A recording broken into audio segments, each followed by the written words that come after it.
Bien, Bismillahirrahmanirrahim, wa salatu wassalam ala sayyid wa ashraf al-mursalin.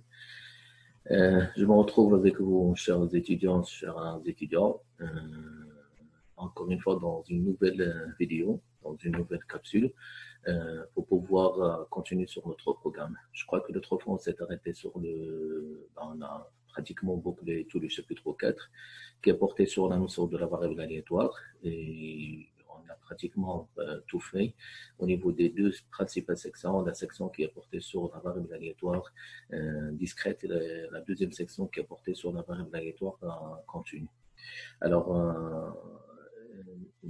maintenant, on va démarrer le chapitre numéro 5 qui va être intitulé les modèles probabilistiques ou les lois de probabilité. Je voudrais juste rappeler, avant de faire ceci, je dirais quelques résultats qui sont principaux au niveau du chapitre 4. Alors, sur le chapitre 4, s'il y a quelque chose qu'il fallait retenir, c'est la chose suivante. C'est qu'une fois qu'on a un ensemble de référence, un ensemble E, l'oméga dont on a parlé, qui peut être fini ou qui peut être infini. Donc, c'est un ensemble E sur lequel on peut considérer tout le temps, on peut considérer un événement, ce qu'on a appelé un événement considéré. Donc, c'est un événement qu'on notera par la suite, le A, le B, le C, le A in B, le A inter C, etc. Mais finalement, il va prendre la notation de X. Alors, c'est quoi le X?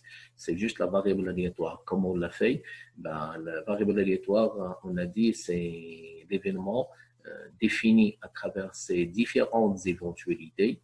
Tout événement, il a ses principales éventualités qui vont être définies, je dirais, dans sa présentation, dans l'exercice, dans l'application. Et à ces éventualités, on va automatiquement attribuer un certain nombre de valeurs. Bon, tout ça, c'est le processus. Tout ça, vous allez l'avoir, je dirais, au niveau de votre exercice. Donc, vous allez comprendre que il y a un ensemble E, il y a un événement qui doit être considéré, il y a des éventualités. Pour les éventualités, nous avons, dans le processus défini, nous avons des valeurs. Si maintenant, pour la totalité de différentes valeurs, on peut calculer, on peut affecter automatiquement des probabilités, on a défini tout simplement dans ce cas de figure la loi de probabilité. Donc, le 1, c'est le fait de considérer d'abord la variable aléatoire, c'est le fait de faire cette conception, donc de faire sortir quelque chose qui doit être la variable aléatoire à travers ces différentes définitions que vous allez avoir sur l'exercice. Et le 2, c'est le fait de passer automatiquement à la loi de probabilité. Donc, ça, c'est le premier résultat. Le deuxième résultat, c'est qu'on avait un premier cas de variable aléatoire qui est discrète. Donc, la variable aléatoire qui est discrète, je dirais que c'est une variable qui a d'abord des éventualités qui sont précises, donc des éventualités qui sont précises, qui sont entières, qu'on calcule d'une façon qui est finie, tel que 3, tel que 4, tel que 10, mais c'est quelque chose qui doit être limité.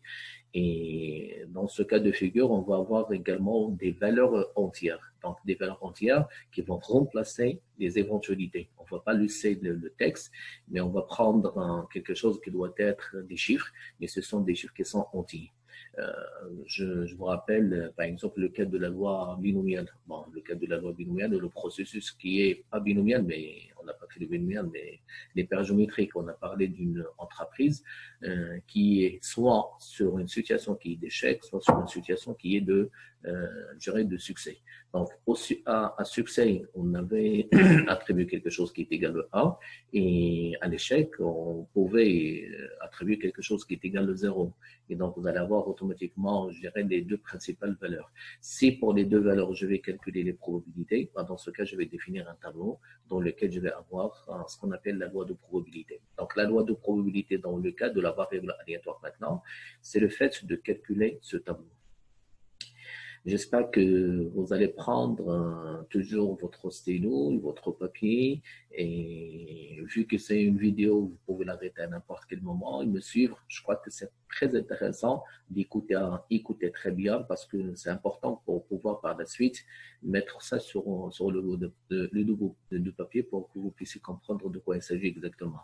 Je peux par exemple tracer quelque chose, comme je viens de le dire, un tableau pour la variable aléatoire x. Sur la première ligne, je vais avoir le x avec les valeurs de 0, de 1, de 2, de 3 peut-être, et finalement de 4. Et en bas, sur la deuxième ligne, je vais avoir les probabilités respectives, les PI. Les PI au P de grand X, il est égal à XI. Et donc, je vais avoir P de 0, P de 1, P de 2, P de 3 et P de 4. Donc, voilà qu'est-ce que ça signifie si on peut peut-être le montrer de cette façon. Ça, c'est le cas de la variable aléatoire qui doit être discrète. Donc, vous avez ici quelque chose qui est la première ligne, x0, le 1, le 2, le 3 et le 4. Et la deuxième ligne, vous avez quelque chose qui doit être P de 0, P de 1, P de 2, P de 3 et P de 4. Vous allez me dire les calculs de ces probabilités. Le calcul, on le fait en ayant une idée sur le processus. Donc, on va le comprendre directement pour pouvoir le faire. Donc, ça, c'est le deuxième résultat. Le troisième résultat, c'est le fait de prendre le cas de la variable qui est continue. Donc, la variable qui est continue, pour pouvoir faire la même chose que la variable qui est discrète, on a besoin de définir une fonction de densité.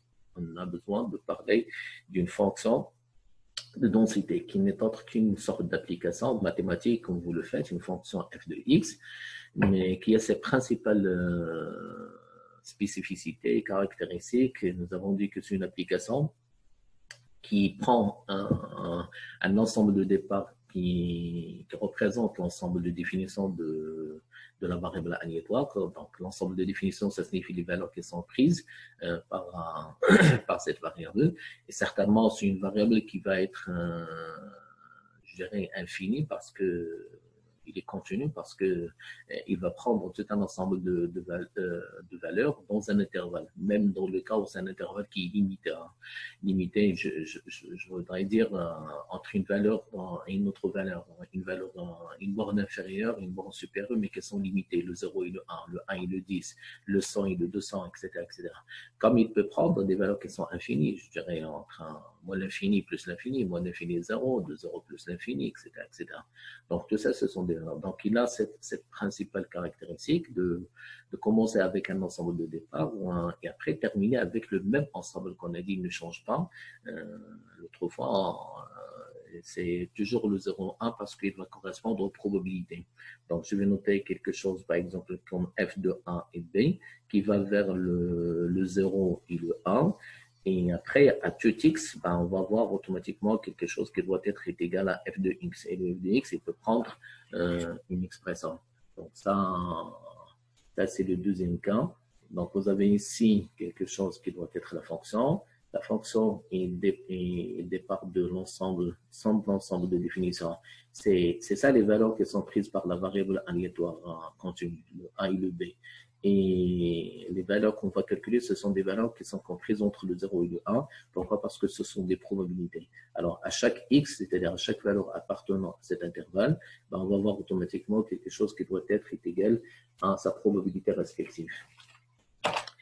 Et donc, c'est cette fonction f de x qui va remplacer la fonction de densité, qui va remplacer directement la loi de probabilité. Alors, donner la loi de probabilité pour une fonction ou pour une variable aléatoire qui est continue, ça signifie le fait, c'est d'avoir cette fonction de densité et de vérifier les particularités qu'on a dit l'autre fois, notamment c'est une fonction qui doit être positive dans son ensemble de départ, mais surtout le total des je dirais des probabilités. Donc, quand je fais l'intégrale totale de moins l'infini à plus l'infini et qu'on va découper finalement, donc on se retrouve avec une valeur qui est égale à 1. Quatrième résultat à retenir aussi dans le cadre de chapitre 4, c'est que ce soit la variable aléatoire qui est discrète ou la variable aléatoire qui est continue, en principe, on a quelque chose qui est égal à une loi, et donc c'est une loi qui va nous permettre de faire sortir un certain nombre de caractéristiques. Alors les caractéristiques, ça signifie comment on doit caractériser la variable aléatoire. Je crois qu'on a fait deux principales choses. On a fait le cas de EM, c'est l'espérance mathématique, Et on a fait également le deuxième cas, c'est la variance. Donc, on peut calculer les deux automatiquement pour les deux cas, excusez-moi, pour les deux cas de la variable aléatoire qui est continue et la variable aléatoire qui est discrète et la variable aléatoire qui est continue. Et on peut également faire une sorte de représentation graphique. Donc, représentation graphique, notamment pour la fonction, mais également pour le tableau qui correspond à la variable qui est discrète. Et finalement, on peut aussi parler de ce qu'on appelait grand f de x. Grand f de x, c'est la fonction de répartition. Pour les deux aussi, hein, donc pour les deux, ça signifie que ce soit le cas de la variable aléatoire qui est discrète ou la variable aléatoire qui est continue. Donc, vous allez avoir cette fonction grand f de x. Grand f de x, on l'a dit de trois fois, c'est une fonction qui doit être croissante, monotone croissante. Monotone croissante, ça signifie qu'il ne décroît pas. Donc, en termes de représentation graphique, ça va représenter une sorte de diagramme en escalier. Alors, diagramme en escalier, ça signifie qu'il est croissant jusqu'à atteindre la valeur de maximum qui doit être égale à 1 en partant de 0. Et dans ce cas, vous allez avoir par exemple quelque chose comme suit. Hein. Donc, ça, c'est le cas, par exemple, de la variable aléatoire. C'est la fonction de répartition, mais pour la variable aléatoire qui est discrète. Donc, vous avez 0 ici, vous avez la valeur de 1. On ne dépasse jamais cette valeur de 1. Et là, vous avez des segments mais qui sont croissants, qui augmentent automatiquement parce que c'est une fonction qui est croissante, mais qui ne décroît jamais. Dans le cas de la fonction de la variable aléatoire qui est continue, on a dit l'autre fois, c'est quelque chose qui peut faire comme ça. Ça signifie qu'il est toujours limité entre le 0 et le 1, mais il croît jusqu'à atteindre comme une fonction, cette fois-ci, qui est une courbe. Donc, une courbe qui montre la continuité. Donc, je démarre avec le 0, je continue jusqu'à la valeur de 1, et après, on reste sur la valeur de 1. Donc, l'essentiel, c'est que ni dans ce premier cas, ni dans ce deuxième cas, il n'y a pas quelque chose qui montre la décroissance. Donc, on a toujours une fonction de répartition qui va être répartie de cette façon. Donc, voilà, ça, ce sont les principaux résultats qu'il fallait retenir du chapitre 4. Donc, tel que le cas de la notion de variable aléatoire, la notion de la loi de probabilité, comment je peux passer de la variable aléatoire à la loi de probabilité, le cas de la variable aléatoire qui est discrète, le cas de la variable aléatoire qui est continue, et après les principales caractéristiques, le fait de calculer les espérances mathématiques, la variance, et de passer aussi par les représentations graphiques, même pour la fonction de répartition. Alors, je vais maintenant vous faire partager mon écran pour rebondir sur le chapitre numéro 5 que vous voyez maintenant. Donc, au niveau de ce chapitre, donc je viens de le dire, c'est un chapitre qui représente quand même l'aboutissement de, je dirais, de notre travail. Donc, notre travail, depuis qu'on a commencé, et je pense que c'est très intéressant de le souligner, depuis qu'on a commencé le premier chapitre portant sur je dirais la théorie des ensembles, et après le deuxième qui a porté sur le calcul de dénombrement, et également la notion de probabilité qu'on a fait dans le chapitre 3, et maintenant, ce que je viens de rappeler sur le chapitre 4 en termes de variables aléatoires. Maintenant, c'est la notion de les lois de probabilité. Alors, je viens de le dire, il représente l'aboutissement.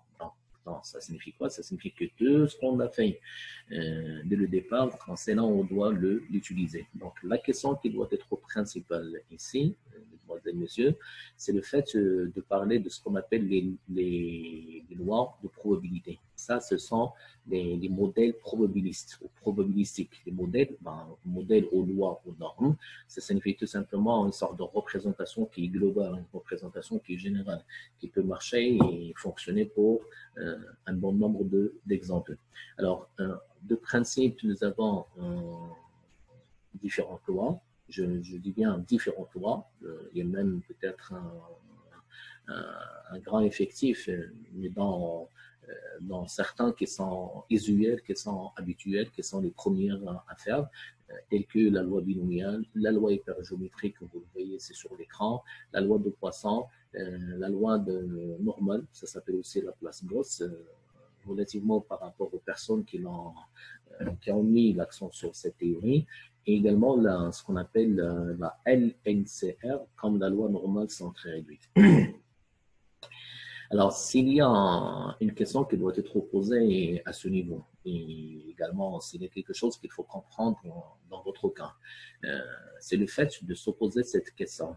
Donc, vu qu'on a terminé avec la question sur la loi de probabilité, maintenant, on va se poser la question sur la loi qui doit être la norme comme un processus. Écoutez bien ce que je dis parce que c'est important. Et arrêtez votre vidéo à chaque fois que vous voyez que c'est nécessaire pour pouvoir comprendre et le mettre sur le papier. Donc, je reprends.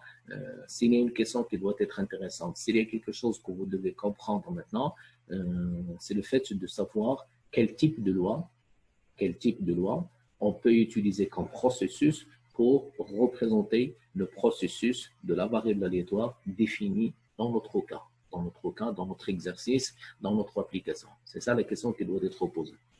Bien sûr, on vient de dire que sur le cas de la variable aléatoire, on a déjà un tableau, aléatoire discrète, on a déjà un tableau, on a une loi. Et sur le cas de la variable aléatoire qui est continue, on vient de dire également qu'on a une fonction de densité. Très bien. Alors, est-ce que j'aurais besoin d'utiliser la loi binomiale, la loi hypergéométrique, la loi de Poisson, la loi normale, la loi normale centrée réduite? Ça, c'est une question intéressante. C'est au niveau, la réponse est la suivante, c'est au niveau du calcul de probabilité. D'accord? C'est au niveau du calcul de probabilité. Ça signifie quoi? Ça signifie tout simplement pour pouvoir calculer les probabilités relatives aux valeurs qui sont prises par la variable aléatoire, qu'ils soient discrètes ou qu'ils soient continues, on ne va plus utiliser un processus qui est comme précédemment, notamment le fait d'utiliser la définition qui est classique ou la définition qui est axiomatique, la probabilité qui est élémentaire, la probabilité totale, la probabilité qui est composée, la probabilité qui est conditionnelle, même la probabilité de base.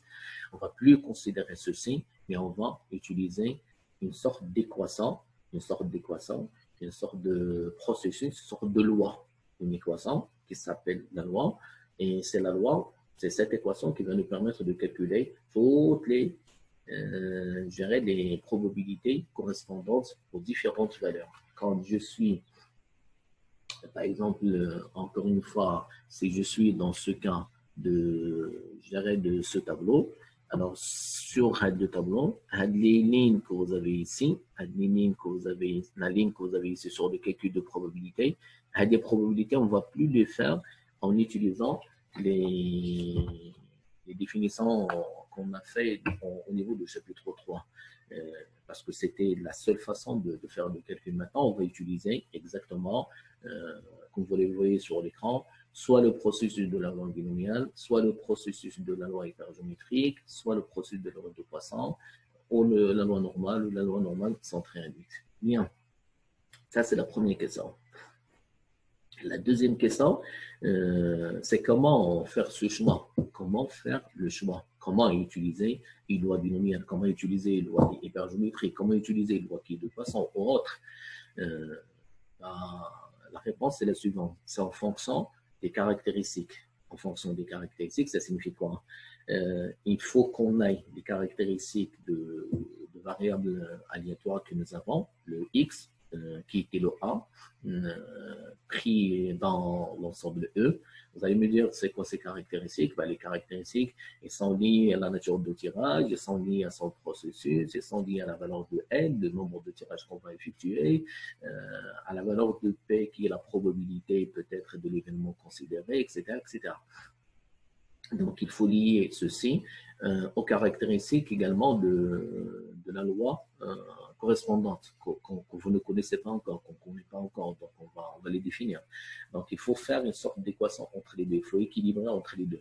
Si ceci correspond à ça, c'est les caractéristiques de la loi de probabilité correspondent aux caractéristiques de la variable aléatoire. Donc, on va coder les deux et donc on va utiliser cette loi pour le processus de cette variable qui va nous permettre de calculer les probabilités et de continuer sur les analyses. On va par la suite calculer les principales caractéristiques qui sont l'espérance mathématique, la variance, l'écart type. On peut peut-être finir avec la fonction de répartition et peut-être terminer aussi quand il y a besoin avec les représentations graphiques. Je voudrais juste attirer votre attention sur la chose suivante. Faites quand même attention à ceci parce que j'utilise le mot caractéristique pour différentes choses, mais généralement, ce sont des spécificités de la variable aléatoire. Mais c'est aussi des spécificités qui sont calculées sous forme de caractéristiques que vous connaissez et depuis même le semestre 1, les caractéristiques de tampon central, les caractéristiques de dispersion, les caractéristiques de concentration, les caractéristiques de forme, etc. etc. Donc, en fait, quelques caractéristiques qui définissent la variable aléatoire, mais ce sont aussi finalement d'autres caractéristiques qui vont représenter autrement, parce qu'on va représenter toute la variable avec ces caractéristiques qui sont, par exemple, l'espérance mathématique et la variance au l'écart type. C'est ce que vous avez fait dans le semestre 1 et on vous a appris que c'est une sorte de reproduction. On reproduit la variable en fonction des principales caractéristiques. Donc, je reviens avec vous sur l'écran, la loi binomiale, la loi hypergéométrique qu'on va faire aujourd'hui dans un premier temps et après, on va passer sur les autres lois. Troisième chose que je voulais aussi rappeler à ce stade, c'est que comme on a des variables aléatoires qui sont discrètes et d'autres variables qui sont continues, on va avoir aussi des lois qui sont discrètes, qui sont relatives aux variables aléatoires discrètes, qu'on ne peut pas utiliser pour les variables qui sont continues, et également on va avoir des lois qui sont continues, qui sont relatives automatiquement aux variables qui sont cette fois-ci, variables aléatoires qui sont cette fois-ci continues. Donc, jamais il ne faut considérer une loi binomiale pour une fonction de densité. Jamais on peut considérer une loi hypergéométrique, par exemple, pour aussi une variable qui est représentée par une fonction de densité. Donc, il faut comprendre ceci parce que c'est vraiment très intéressant. Donc, on va faire aussi cette distinction qu'on va reprendre, les lois qui sont discrètes et également les lois qui sont continues. Donc, les lois qui sont discrètes, c'est notamment la loi binomiale, la loi hypergéométrique et la loi de Poisson. Et la loi qu'on a ici, ou les lois qu'on a ici comme contenu, c'est la loi normale, la loi de Laplace-Gauss et la loi normale sont très réduites. Là aussi, c'est quelque chose qui est vraiment spécial qu'on va voir par la suite. Donc, sans tarder, je vais commencer dans la première section par les modèles probabilistes qui sont discrètes. Et sur ça, je vais commencer par d'abord la loi binomiale. Alors, je vais essayer aussi de mettre la même chose que je fais avec vous tout le temps.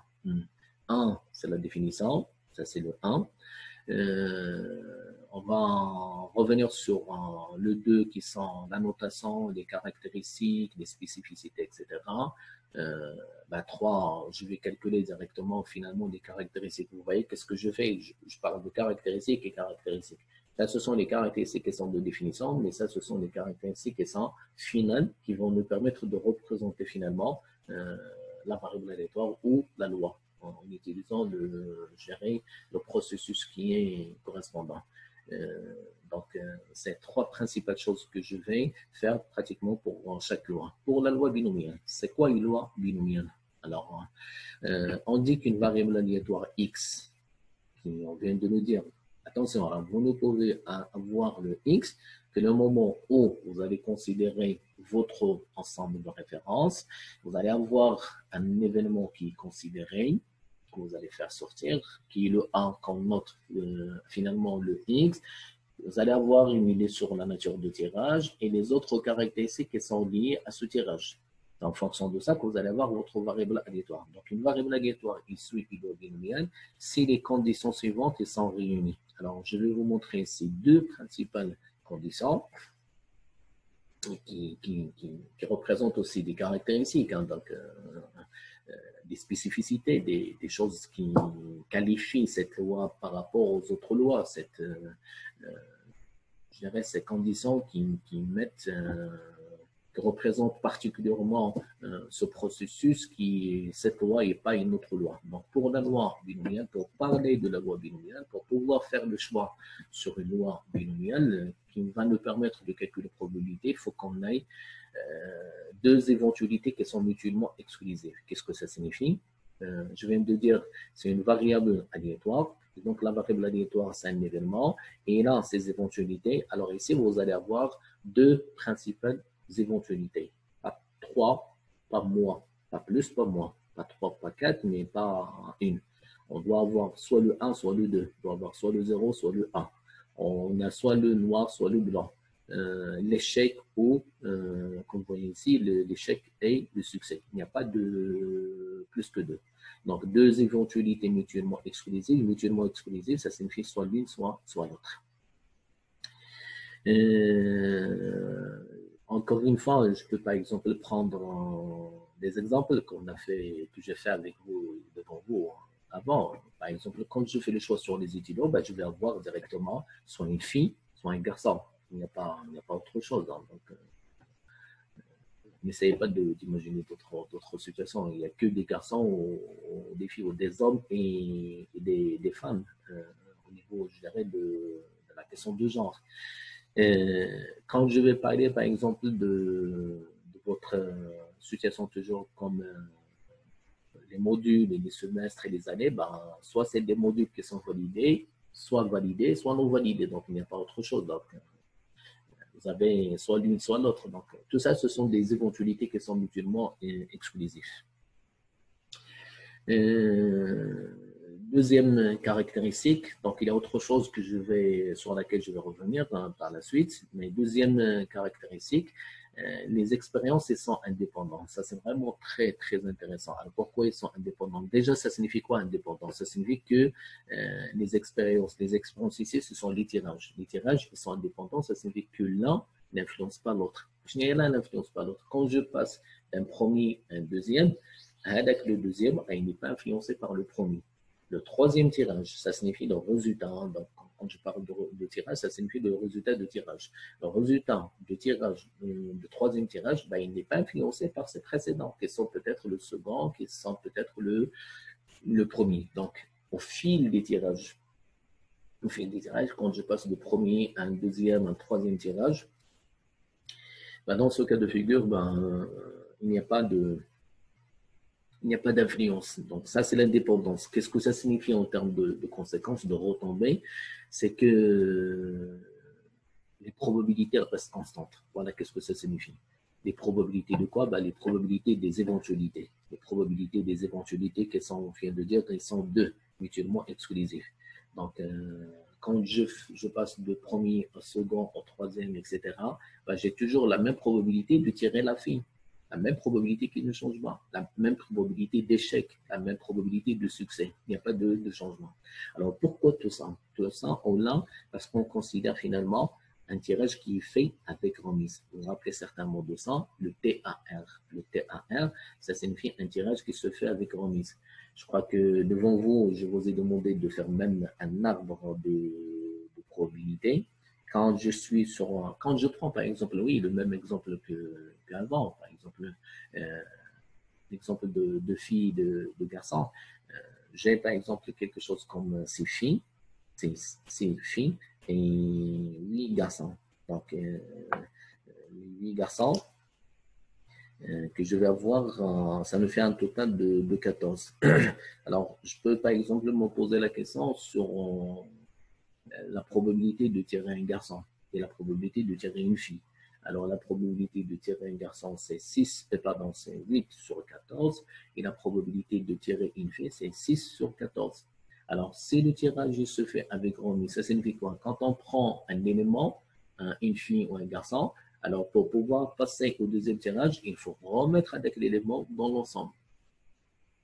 C'est vraiment important. Et donc, dans ce cas, on va avoir toujours la même probabilité qui ne change pas. Donc, la probabilité de tirer un garçon, la probabilité de tirer une fille, ici c'est 8 sur 14, ici c'est 6 sur 14. Quand je continue, soit c'est un garçon, soit une fille. Là aussi, c'est garçon ou une fille. Et les probabilités ne changent pas. Donc, c'est juste pour vous montrer. Je ne sais pas si ça va être trop clair ici. Mais je crois que ce sont des choses que nous avons faites avant. Donc, vous avez ici les filles et les garçons. Et finalement, j'ai l'arbre. L'arbre, premier tirage, soit garçon, soit fille, avec 8 sur 14 et 6 sur 14. Quand je suis à la fin de ce résultat, je peux peut-être prendre un deuxième tirage. Alors, un deuxième tirage, je peux me poser la question, quelle est la probabilité de tirer un garçon après avoir tiré un garçon? La probabilité de tirer une fille après avoir tiré un garçon. Ben, c'est toujours 8 sur 14, 6 sur 14. Pourquoi? Parce que le tirage se fait avec 11. Voilà, qu'est-ce que ça signifie? Tout simplement, j'arrête sur cette deuxième caractéristique que vous voyez sur l'écran, indépendante. Ben, indépendante, ça signifie que ce sont des tirages qui, l'un n'influence pas le reste et l'autre. Ça signifie aussi que ce sont des probabilités qui sont constantes. C'est vraiment très intéressant. Je peux peut-être reprendre les choses autrement avec un autre exemple qu'on n'a pas fait que rarement jusqu'ici. L'exemple sur les boules. Je peux par la suite vous faire une sorte de capsule sur cette question de tirage, le TAR, le TSR, si vous le souhaitez. Donc, vous allez me le dire par la suite. On peut peut-être faire ça comme je l'ai fait avant et faire ces distinctions. Donc, quand je parle par exemple des boules, vous avez une boule. Alors, une boule, c'est une sorte une boule. Vous avez une neurone, hein, ce qu'on appelle une neurone, qui est un sac. Une neurone, c'est un sac avec un certain nombre de boules. Vous avez des boules blanches, je dirais n'importe, 3 boules noires. J'en ai 2 boules qui sont blanches et 4, par exemple, qui sont rouges. Donc, ça, c'est aussi un exemple. Hein. Donc, j'ai en total quelque chose qui est égal à 3 plus 2 plus 4, ça nous fait 9. Donc, 4 plus ça, bon, voilà, c'est ça, donc ça nous fait 9 en total. Donc, je peux peut-être me poser la question déjà sur le résultat. Au tirage des boules, quand je vais prendre une boule, donc regardez par exemple ça. Alors, ce que vous voyez ici, c'est une urne, c'est une sorte de sac, d'accord? C'est un sac. Vous pouvez le reprendre sur votre papier avec 3 boules qui sont noires, 2 boules qui sont blanches et 4 boules qui sont finalement rouges. Alors, ce qui est important dans cet exemple, c'est la chose suivante. Hein. Donc, c'est le fait de dire au tirage, qu'est-ce qu'on va voir d'une boule? Au tirage d'une boule, qu'est-ce qu'on va voir? Alors, attention, parce que dans ce cas de figure, ce n'est pas, comme vous le voyez sur l'écran, ce n'est pas 2 éventualités qui sont mutuellement exclusives. Donc, c'est vraiment important. Au tirage, je peux avoir une boule blanche, comme je peux avoir une boule noire, comme je peux avoir une boule qui est rouge. Donc, je n'ai pas 2, j'en ai 3. D'accord? Logiquement parlant, je dis bien logiquement parlant, je ne peux pas utiliser la loi binomiale parce que dans ce cas, je vais avoir 3 à la sortie de tirage, je vais avoir 3 éventualités, alors que la loi binomiale, dans la loi binomiale ici sur l'écran, on parle d'une seule éventualité de 2 éventualités qui sont mutuellement exclusives. Mais faites attention, dans ce cas, on n'a pas encore considéré notre événement. Donc, ça, c'est l'ensemble E. Hein. Donc, supposons, par exemple, ça, c'est une hypothèse. Hein, supposons que sur cet exemple, moi, je vais peut-être noter quelque chose comme grand X. Grand X est égal au nombre de boules blanches de bébé. Nombre de boules blanches, bébé, boules blanches. Ben, dans ce cas, je vais avoir, regardez ce que je fais ici. Ce que je fais ici, c'est le fait de considérer variable aléatoire qui est un événement 1, mais un événement considéré que je reprends sous forme de x, je le note x, qui est égal au nombre de boules blanches. Le nombre de boules blanches. Donc, c'est l'événement qui doit être considéré. Donc, qu'est-ce que je vais avoir à la sortie, puisque je considère le nombre de boules blanches? Soit je vais avoir une boule blanche, soit je vais avoir une boule non blanche. Vous voyez, donc, au départ, on avait trois. On avait trois. Blanche, noire et rouge. Maintenant, je vais mettre les deux autres à côté. Soit c'est blanche, soit c'est non blanche. Alors, non blanche, il peut être noir comme il peut être rouge. Je m'en fiche. L'essentiel, c'est que avec 3, je passe directement à 2. Pourquoi? Parce que je vais considérer un événement. Je vais considérer un événement. Je vais commencer par définir un événement considéré qui deviendra automatiquement la variable. Et dans ce cas, donc ça c'est juste pour vous dire la chose suivante, deux éventualités mutuellement exclusives, pas forcément dès le début, hein, donc, mais avec votre définition de votre variable, bah, vous pouvez par la suite directement revenir sur cette situation. Donc c'est vraiment important je dirais, de revenir sur ces caractéristiques de la loi binomiale. Alors, habituellement, on peut peut-être les faire même en 4 ou en 5. Donc, c'est important aussi de dire que, d'abord, la première des choses, oui, ce sont les éventualités qui sont mutuellement exclusives. C'est-à-dire la première caractéristique qu'il faut chercher dans le texte, dans l'information, dans l'exercice, dans l'application. 2, il faut parler de tirage qui est fait avec remise. Il faut comprendre. Ou il faut l'avoir sur le texte. Sur le texte, on vous dit qu'il s'agit d'un tirage qui se fait avec remise. Ou il faut le comprendre directement. Il faut le comprendre, ça signifie que moi, quand je travaille sur les étudiants, les êtres humains, généralement, c'est toujours un tirage qui doit se faire sans remise, pas avec remise, mais ça dépend des cas aussi. Hein, donc, ça dépend de la situation. Donc, l'essentiel, vous avez deux éventualités qui sont mutuellement exclusives la première fois, et on comprend aussi que c'est un tirage qui se fait avec remise. Bah, le reste, ce sont des conséquences des deux premières, hein, ou surtout de la seconde. On va voir le 3, des probabilités qui sont constantes. Achetons des probabilités. La probabilité de l'événement considéré, qu'on note P, et la probabilité de l'événement contraire. Succès et échec. Garçon et fille. Ou bien blanche et non blanche. Comme je viens de le dire, qu'elle soit noire ou la rouge, je m'en fiche. Par exemple, dans ce cas de figure, j'ai parlé de deux boules blanches, trois boules qui sont noires et quatre boules qui sont rouges. Quand je considère le nombre dans la variable le nombre de boules blanches, donc le P va être égal à 2 sur 9. Tout simplement. Le Q, c'est quoi le Q? La probabilité de l'événement contraire. Achetons l'événement contraire. Ou le fait de tirer une boule non blanche. Alors, tirer une boule non blanche, la probabilité, il est égal à Q, qui est égal à 7 sur 9.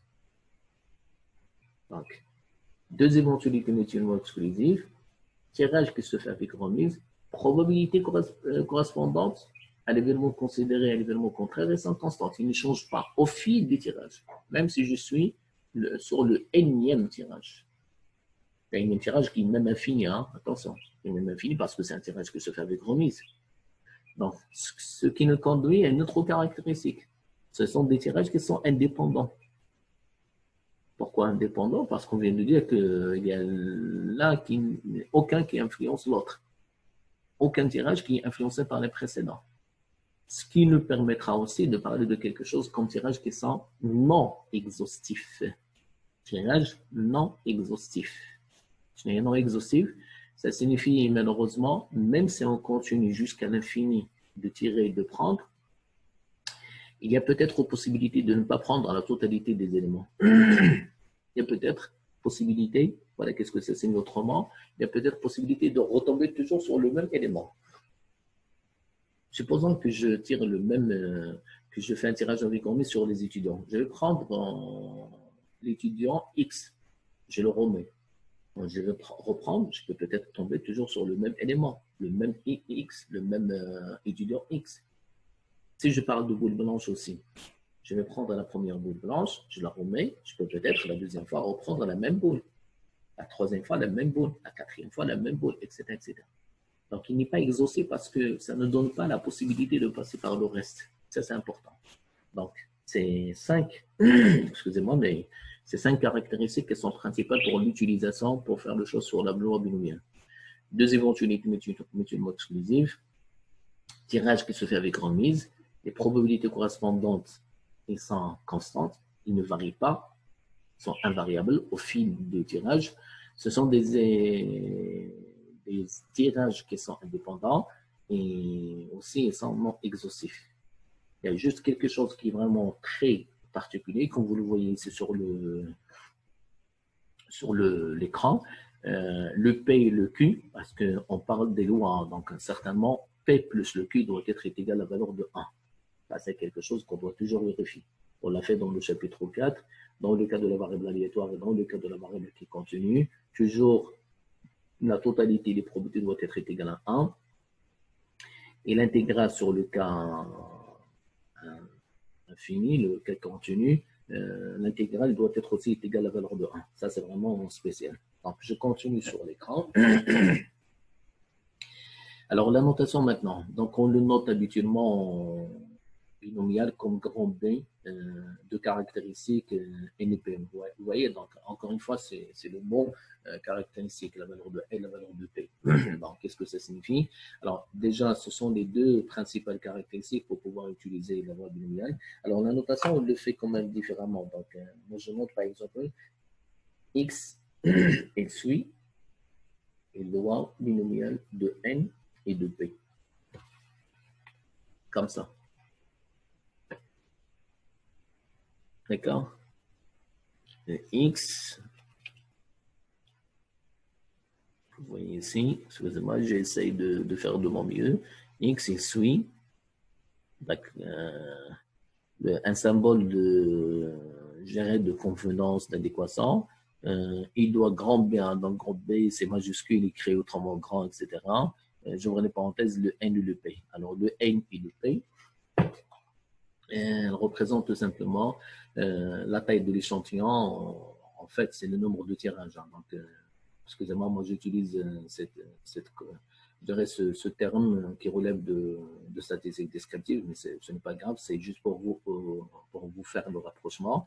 Donc, le N, il est égal le nombre de tirages, le nombre de tirages qu'on effectue, c'est-à-dire le nombre de prises qu'on fait, combien de fois on prend, combien d'éléments on prend, combien d'étudiants on prend, combien de boules on prend au total. Et la valeur de P, la valeur de P, c'est la probabilité constante. Hein, donc, je le souligne, elle est constante parce qu'on est sur un tirage qui est avec remise. Par exemple, d'un événement, l'événement qui doit être considéré ici, c'est le succès. Ou bien, je dirais, le P est égal à la probabilité constante de étudiant qui est égal à un garçon. Et tel que, voilà ce qui est important, tel que P de X, c'est-à-dire la probabilité que la variable aléatoire est égale à la valeur de K. Alors, la valeur de K, il peut prendre des valeurs entières parce qu'on est on est dans la première section et on est sur le cas de la variable aléatoire qui est discrète. Donc, il va prendre des valeurs qui sont entières. La valeur de A, de 2, de moins 1, de moins 3, etc. Avec le processus qui est suivant. C de K dans N. C2K dans N,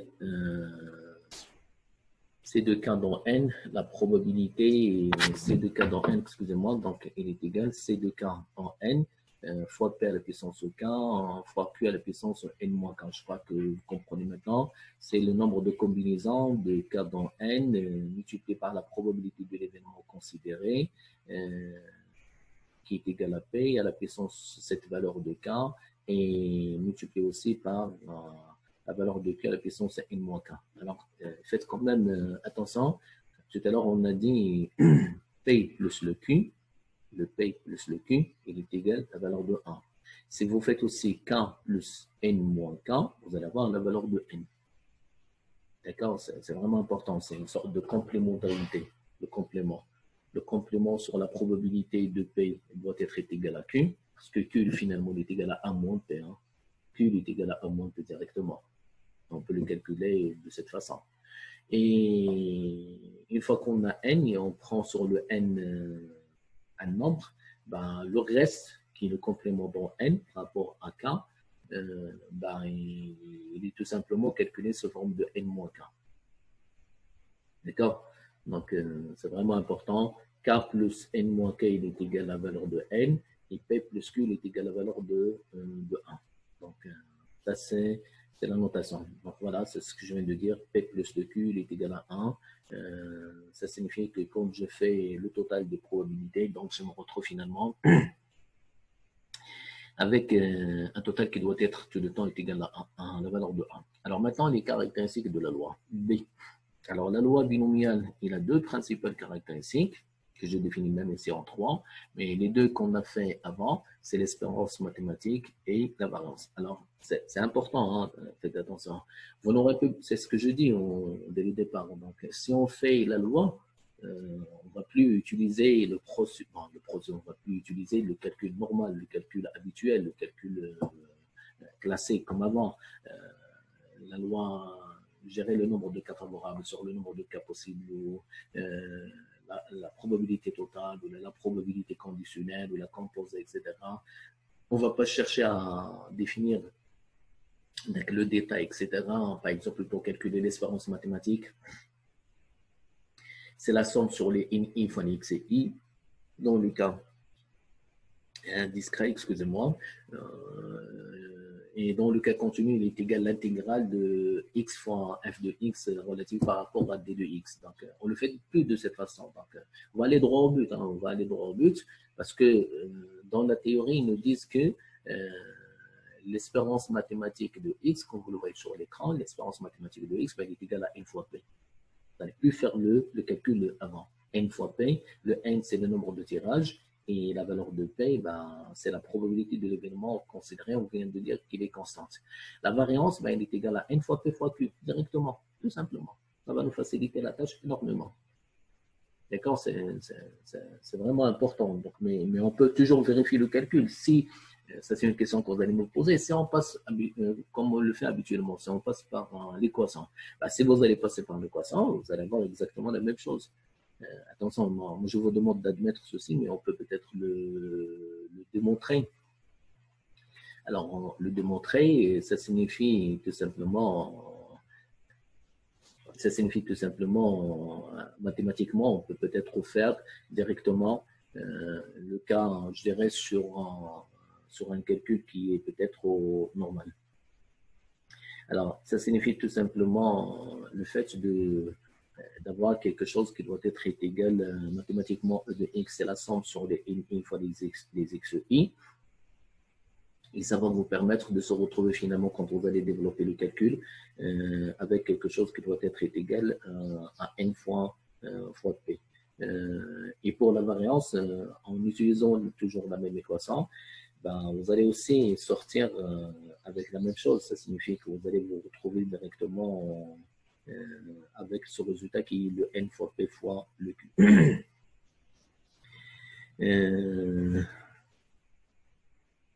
Excusez-moi.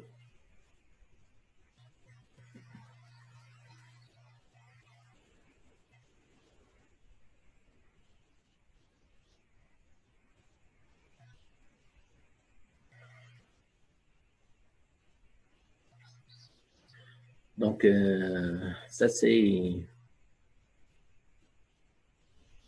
le résultat final sur cette je dirais sur cette première loi, la loi binomiale.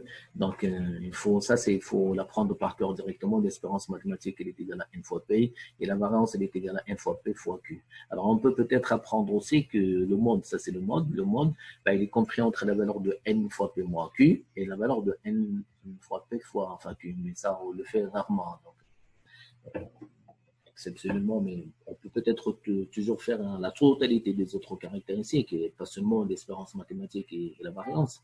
On a dit sur le chapitre 4 qu'on peut utiliser les 4 M, même le mode, la médiane, etc. On peut faire, par exemple, l'écart absolu moyen. On peut peut-être utiliser, gérer le coefficient de variation, parce que c'est un rapport que vous faites directement entre la moyenne et son écart-type.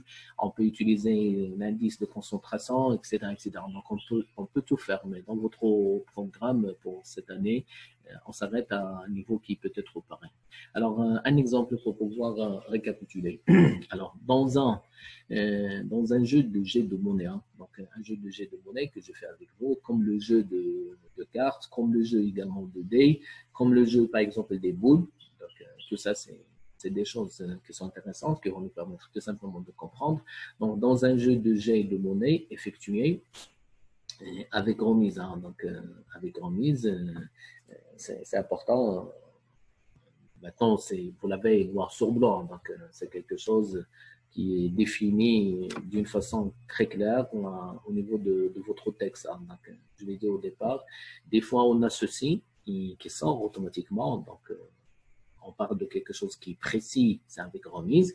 Des fois, c'est quelque chose qu'il faut comprendre. Donc, on ne le dit pas. Donc, il ne faut pas imaginer qu'on faut dire toujours que ça se fait avec remise ou là, ça se fait sans remise. Mais il faut comprendre à partir de la nature du tirage. La nature du tirage qui va nous permettre de comprendre si le tirage il doit se faire avec ou sans remise, selon peut-être les cas. Donc, je continue. Alors, qu'est-ce qu'on fait dans ce jeu de monnaie? Alors, on considère le nombre de résultats pile apparus.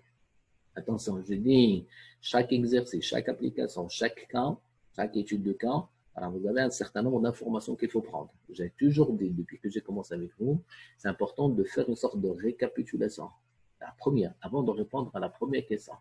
Donc, je dois faire sortir directement l'ensemble E, qui est l'ensemble de référence. Je dois comprendre le nombre de tirages, le cardinal de E, la valeur de P, je dirais la nature du tirage dans le sens où c'est un tirage qui se fait avec remise ou sans remise, etc., etc. Donc, il faut faire sortir tout ça pour pouvoir comprendre de quoi il s'agit. Donc, on considère le nombre de résultats pile apparu au cours de 3G. Donc, vous avez 4 choses qui sont ici intéressantes. L'ensemble E qui est composé par le résultat final des éventualités qui sont finales au niveau je dirais de 3 tirages. Pourquoi 3 tirages? Parce qu'on considère le nombre de résultats pile apparu au cours de 3G. Donc, je jette la pièce de monnaie 3 fois de suite. Et certainement, c'est un tirage qui se fait avec remise. Aussi, vous avez la notion de la variable aléatoire. Comme vous posez ici comme première question, donner la variable aléatoire X et préciser sa loi de probabilité. Donc, c'est une question qui est habituelle. C'est une question qui est toujours la première. Revenez sur, il faut donner directement la variable aléatoire. Qu'est-ce qu'elle représente, la variable aléatoire? La variable aléatoire X, elle est définie en temps. Je donne le texte et après, je reviens également sur ses spécificités. Donc, préciser sa loi de probabilité. Donc, c'est un petit peu la même question que sur le chapitre 4, mais maintenant, ça signifie le fait de faire le choix. Faire le choix sur la loi qui correspond à ce processus. La deuxième question, c'est déterminer ses principales caractéristiques. Les principales caractéristiques, comme je viens de le faire, c'est l'espérance mathématique et c'est également la variance. Donc, je vais passer directement à la solution. Alors, dans ce cas de figure, alors un jeu de jet, vous le savez tous, hein, quand on jette une pièce de monnaie, qu'est-ce qu'on a comme résultat? Soit pile, soit face, il n'y a pas d'autre chose. Donc, vous avez deux principales éventualités qui sont mutuellement exclusives. Ça, c'est le premier résultat. Hein. Donc, deux éventualités mutuellement exclusives, telles que pile ou face. Chaque éventualité, il a une probabilité qui ne change pas à la suite des épreuves. Ça, c'est vraiment important. Hein. Parce que la probabilité d'avoir pile, c'est 1/2. La probabilité d'avoir face, c'est toujours 1/2. Est-ce que c'est quelque chose qui va changer quand je vais passer au centième jet? Quand je jette la pièce de monnaie 100 fois, au centième jet, je vais toujours avoir la probabilité de P, il est égal, de pile, il est égal à 1/2, et la probabilité de face, elle est égale toujours à 1/2. Donc, on comprend que ce sont des probabilités qui restent constantes. Et tel que, regardez sur le tableau, tel que P, il est égal à Q, il est égal à 1/2. Alors, pourquoi j'ai cette constante, cette non-variabilité de la probabilité? Et, ça, c'est un petit peu les principales spécificités que représentent, je dirais, ces caractéristiques au niveau de cet exemple. Donc, deux éventualités qui sont mutuellement exclusives. Chaque éventualité, il y a une probabilité qui est constante. Le tirage se fait avec remise. La taille de l'échantillon est égale à la valeur de 3. Les tirages sont indépendants et sont non exhaustifs. Avec le P plus le Q est égal à la valeur de 1. 1 demi plus 1 demi est égal à la valeur de 1. Alors, donc là, maintenant, je vais passer directement à répondre aux questions. Pour la variable aléatoire x, c'est une variable qui va être notée, comme vous le voyez sur l'écran, le nombre de piles apparues. Le nombre de piles apparues, parce que on va prendre 3, parce qu'on fait un tirage de 3, donc on peut par exemple avoir les valeurs qui sont peut-être suivantes. Je peux avoir par exemple 0. Pourquoi 0? Parce que je vais avoir 3 faces qui vont sortir au même temps, directement, en même temps ou à la suite des tirages. Tout dépend, est-ce que je jette une pièce de monnaie 3 fois de suite ou je jette 3 pièces de monnaie en même temps. Donc, c'est un petit peu pratiquement la même chose. Je crois que ça aussi, on l'a fait avant. Donc, X, c'est le nombre de piles qui est apparu. Et le X, il suit automatiquement, comme je l'ai dit tout à l'heure, il suit loi binomiale de caractéristiques n et p, avec le n il est égal à 3 et le p est égal à 1 demi. Alors pourquoi je note ça? Parce qu'on vient de dire que notre variable aléatoire qui est égale au nombre de piles, il correspond à deux éventualités qui sont mutuellement exclusives, il correspond à un tirage qui se fait avec remise, il correspond à des probabilités qui sont constantes, à des tirages qui sont indépendants et qui sont non exhaustifs. Et finalement, j'ai la valeur de P plus le Q est égal à la valeur de 1. Et tel que le processus que vous connaissez, que vous devez apprendre par cœur, que vous devez utiliser aussi de la même façon, P de X est égal à K, c'est de K dans N fois P à la puissance au K fois le Q à la puissance N moins K, qui va nous permettre de calculer toutes les probabilités. Alors, suite à ça, on peut constituer directement notre tableau. Vous voyez maintenant, donc je reviens directement sur ce qu'on a fait sur le chapitre 4. Sur le chapitre 4, le fait de donner la loi de probabilité sous forme de tableau. Parce qu'on est sur le cadre de la variable qui est discrète. Donc, je viens de le dire, la variable aléatoire va prendre les valeurs qui sont de 0, de 1, de 2 et de 3. Pourquoi 0? Parce qu'on peut sortir avec 3 en face et il peut avoir une seule pile ou là 2 ou là finalement 3. Quand j'ai 3, ça signifie que je n'ai aucune face. Donc les 3, ils vont sortir et sans pile. Vous pouvez aussi faire votre arbre de probabilité. Et premier tirage, par exemple, soit pile, soit face. Le deuxième tirage, soit pile, soit face, dans le premier cas et le deuxième cas. Et vous continuez avec ça, vous allez avoir finalement, je crois, 8 éventualités qui sont différentes. Vous pouvez les calculer, donc c'est simple. Donc 8 éventualités qui sont définies. Alors maintenant, comment on a calculé des probabilités? Donc je n'ai plus utilisé ce qu'on a fait avant. Moi, les valeurs, je vous le donne ici, je les calculé en fonction de la loi binomiale, puisque la variable aléatoire est sous loi binomiale, donc ça va nous permettre d'utiliser directement son équation. Voilà pourquoi ça s'appelle la loi. Voilà pourquoi ça s'appelle une norme. Un modèle, parce que on utilise le même modèle pour pouvoir calculer toutes les probabilités. Donc, P de X est égal à 0. Il suffit de remplacer là où il est la valeur de K, je le remplace par 0. C de 0 dans 3, ça nous donne la valeur de 1, fois 1 demi à la puissance 0, ça nous donne la valeur de 1, fois 1 demi à la puissance 3, ça nous donne 1 sur 8. Et 1 sur 8, ça nous donne 0,125. Pour la valeur de 1, X prend la valeur de 1, ça signifie on va avoir une seule pile. Un pile et deux faces. Donc, ça dépend des cas. Les deux premières sont face, la dernière est pile.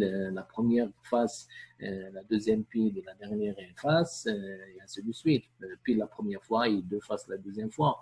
Donc, tout dépend. Donc, vous comprenez que l'ordre ici, il est important. Donc, si je le faisais de la façon qui est classique, on va dire que ce sont des tirages qui sont ordonnés, tout simplement. Donc, c'est de 1, donc 3 fois 1 demi à la puissance 1 fois 1 demi à la puissance 2. Regardez quand même, quand je fais 1 demi plus 1 demi, c'est la valeur de 1. Quand je fais 1 plus 2 ici, ça nous donne 3.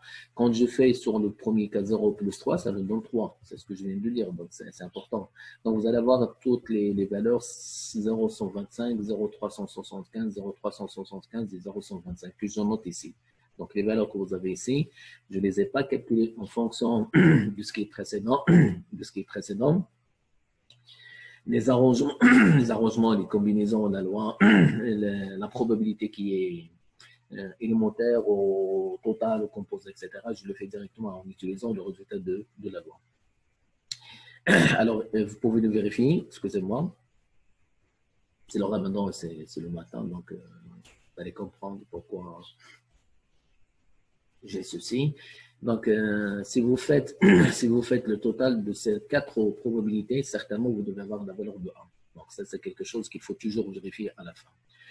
Alors, pour les caractéristiques, finalement, donc, je viens de le dire, je n'ai pas besoin d'utiliser l'équation de calcul ou les équations de calcul. Je peux faire ça directement. Alors, vu que, par définition, donc il faut écrire ça directement par définition, vu que x est sous une loi qui est binomiale, bah, par définition, on a E de x, il est égal à n fois p. Alors, n fois p, c'est 3 fois 1 demi. Ça nous donne 3 sur 2, ça nous donne 1,5.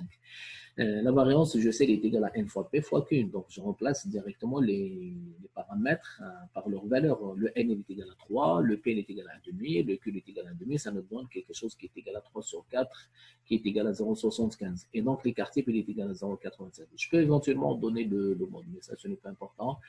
Donc, le mode ici, il est compris entre la valeur de a et la valeur de 2. Déjà, vous avez que 2 éventualités, soit le pile en face, donc entre les 2 valeurs, donc on est toujours vraiment coincé donc, en termes de mode. Donc voilà, ça c'est, je crois que c'est le premier cas, donc j'en ai terminé. Donc je vais passer maintenant au deuxième cas. Alors le deuxième cas, c'est la deuxième loi qui est la loi hypergéométrique. Alors là aussi, je vais suivre la même chose. D'abord la définition, et après la notation, et après directement les caractéristiques. Alors je dois juste dire la chose suivante. La loi hypergéométrique, il correspond exactement au contraire de la loi binomiale. C'est un petit peu quelque chose qui est semblable. Vous allez me dire, je me contredis, en même temps, il est contraire et semblable. Non, il est semblable parce qu'on sort pratiquement avec les mêmes caractéristiques, mais ce sont les caractéristiques qui sont définies à l'envers. Voilà qu'est-ce que ça signifie. C'est un petit peu la même chose. Pourquoi c'est la même chose? Parce que je vais aussi avoir ici 2 éventualités qui sont mutuellement exclusives. Je vais avoir un nombre de tirages. Je vais avoir quelque chose qui est sans, comme tout à l'heure, par exemple des probabilités. Sauf que ils sont définis dans le sens contraire. Vu que, dans ce cas de figure de la loi hypergéométrique, le tirage, il se fait sans remise. Voilà la clé de voûte. C'est vraiment important. La clé de voûte, c'est que vous allez avoir un tirage qui se fait sans remise. Et donc, tout va être inversé complètement. Ça, c'est juste pour vous donner une clé que vous allez retenir directement. Alors, définissons. Donc, dans une population grand N, bon, encore une fois, excusez-moi, j'ai dit population, mais ça doit être l'ensemble E. Hein. Donc, en principe, je dois noter l'ensemble E. Hein. Un ensemble E de taille grand N, cardinal est égal à grand N, il va être défini avec les 2 caractères. Ben, les 2 caractères, ça signifie les 2 éventualités, tout simplement. Garçon et fille, boule blanche, boule non blanche, succès et échec. Même si vous allez avoir 4, même si vous allez avoir 10, je vais vous montrer comment. Hein. Finalement, quand je suis sur les boules, ben, il y a plusieurs couleurs qui sont différentes, mais avec la définition de l'événement considéré, ben, on se retrouve avec quelque chose qui est considéré, quelque chose qui est contraire. Même dans le cas où ils sont nombreux, mais finalement, ça va représenter pratiquement la même chose qui est le contraire de l'événement. Donc, vous avez le caractère 1 avec une proportion, une probabilité qui est égale à P, et le caractère B avec une proportion qui est égale à la valeur de Q. Je viens de le dire, hein. Lisez les mêmes caractéristiques de la loi binomiale, mais dans le sens contraire. Dans le sens contraire. Sauf que cette caractéristique sur les éventualités, ben, il est toujours la même. C'est 2 éventualités qui sont mutuellement exclusives. Alors, qu'est-ce qu'on va voir? On va voir aussi grand N indice 1, grand N indice 2. Vous pouvez me poser la question, vous pouvez vous poser aussi la même question. Pourquoi maintenant on intègre le grand N? Hein, parce qu'on ne l'avait pas au départ sur la loi. On ne l'a pas tout simplement mentionné, mais on avait un ensemble E. on avait un ensemble E, et je crois dans l'exemple précédent, j'ai dit que le nombre d'éventualités est égal à 8. Mais sur les 8, moi je prends 3. Alors, le nombre d'éventualités, c'est-à-dire le résultat qui est final, finalement. Par quoi il est composé l'ensemble E? Par quoi il est composé l'ensemble E? Alors, dans ce cas de figure de la loi binomiale, avec le grand N, il n'apparaît pas, il n'influence pas. Il n'a pas de valeur. Ben, il n'a pas de valeur, ça signifie qu'il n'a pas d'influence sur les résultats. Finalement, les résultats, ce sont les résultats sur le calcul de probabilité. Par contre, dans ce cas de figure, dans le cas de la loi hypergéométrique, comme vous le voyez sur l'écran, dans le cas de la loi hypergéométrique, le n, il intervient. C'est pourquoi on l'intègre ici.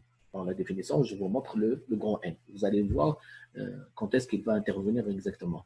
Donc, grand N, de grand N, je vais le répartir en deux. Le premier caractère, il représente grand N1. Le deuxième caractère, grand N2, il représente le deuxième caractère. Par exemple, regardez, sur notre exemple des boules blanches que vous voyez ici, peut-être, hein, donc les boules blanches.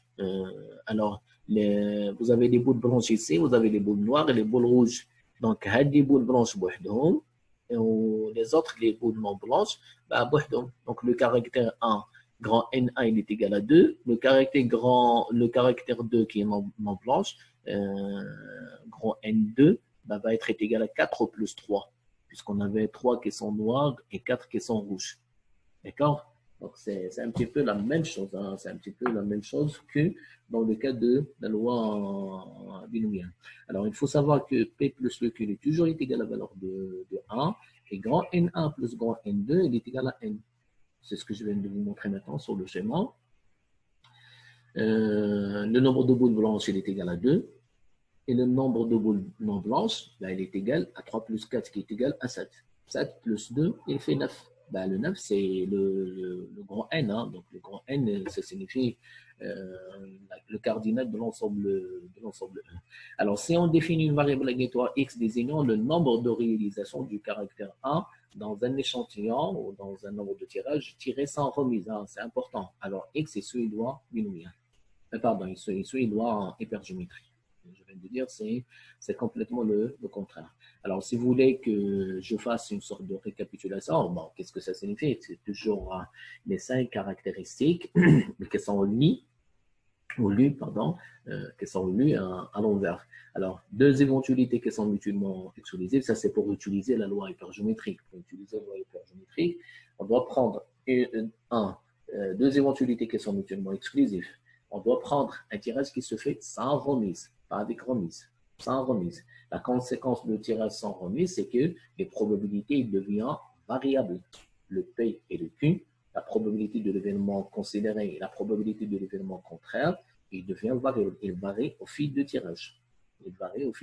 Posez-vous la question. Quelle est la probabilité de tirer une deuxième fille après avoir tiré une première fille? C'est tout à l'heure, on disait la première fille est égale à 6 sur 14 et la deuxième est égale à 6 sur 14 parce qu'on est dans un tirage qui est avec remise. Dans ce cas de figure, non.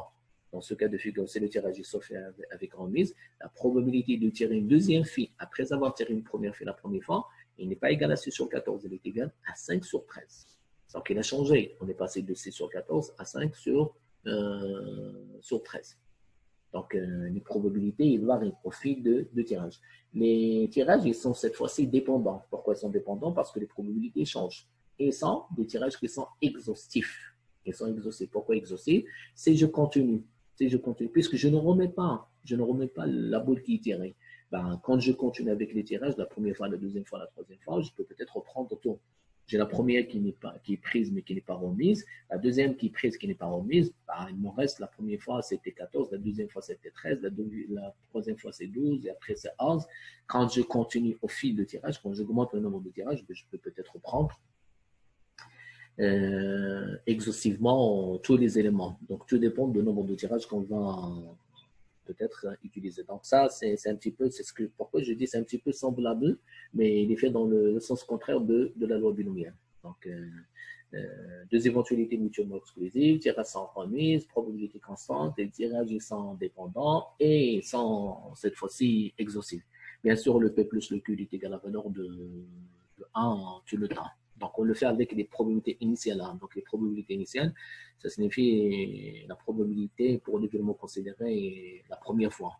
Et la probabilité de l'événement contraire, mais également utilisée la première fois. Alors, en termes de notation, on note H, ça signifie hypergéométrique.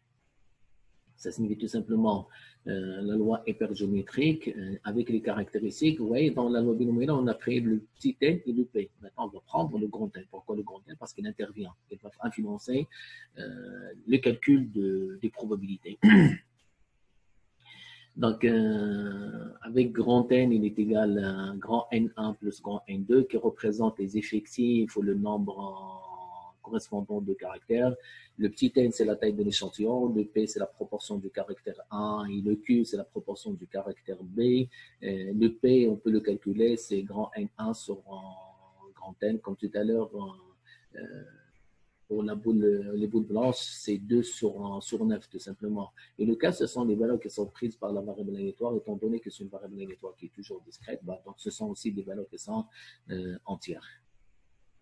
Et finalement, le processus, voilà ce qui doit être important.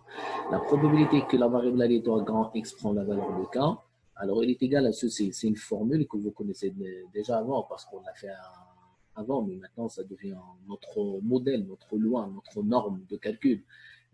C de K dans grand N1. Vous voyez pourquoi on voit ici le grand N? Ici, vous avez le grand N qui est pris, le grand N1 et le grand N2.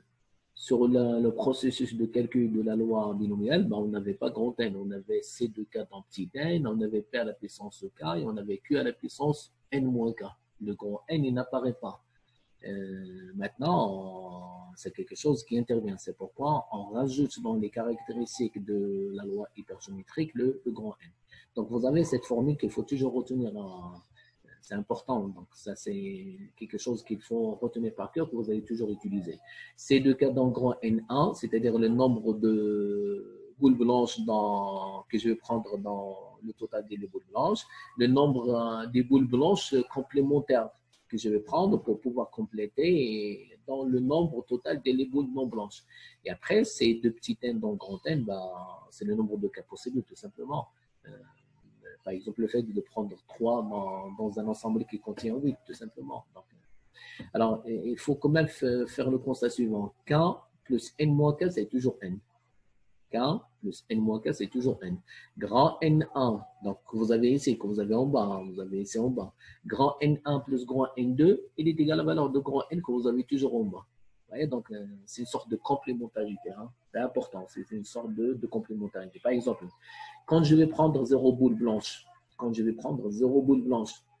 que je dois prendre? Je dois prendre 3 boules non blanches. C'est le tirage, il se fait sur 3 boules. Moi, je vais prendre 0 pile. Je dois prendre 3 faces directement. Quand je vais prendre une boule blanche, si je vais prendre une boule blanche dans les deux, je dois prendre 2 pour compléter. Le complément pour compléter, parce que j'ai pris une, donc je dois prendre 2 non blanches dans les non blanches, qui doit être défini dans les non blanches qui est égal à 7, avec toujours le même exemple, de 3 qui sont noirs et de 4 qui sont rouges. Vous voyez, donc c'est comme ça comment il faut comprendre les choses. Alors, remarque, la loi hypergéométrique qui s'applique si on effectue pour une population donnée grand N des expériences sans remise et sans successives et sans simultanées et sans mutuellement exclusives et sans exhaustives et sont également indépendantes. Je crois que c'est un petit peu la même chose qu'on vient de définir directement, tout simplement. Donc, deux éventualités qui sont mutuellement exclusives, le tirage qui se fait sans remise, sont successives, mais les probabilités restent variables. Vous allez me dire, monsieur, dans ce qui écrit, vous ne dites pas les probabilités, là vous parlez des probabilités, c'est normal. Quand je dis exhaustive, ça se comprend automatiquement que dans ce cas, les probabilités deviennent automatiquement variables, les probabilités deviennent variables. Vous voyez, donc c'est juste une sorte de conception globale qu'il faut avoir pour pouvoir finir avec gérer ce constat qui est global. Alors, deuxièmement, qui est aussi intéressante, il faut comprendre que c'est la loi hypergéométrique qui est la plus proche de la réalité. Ce n'est pas la loi binomiale.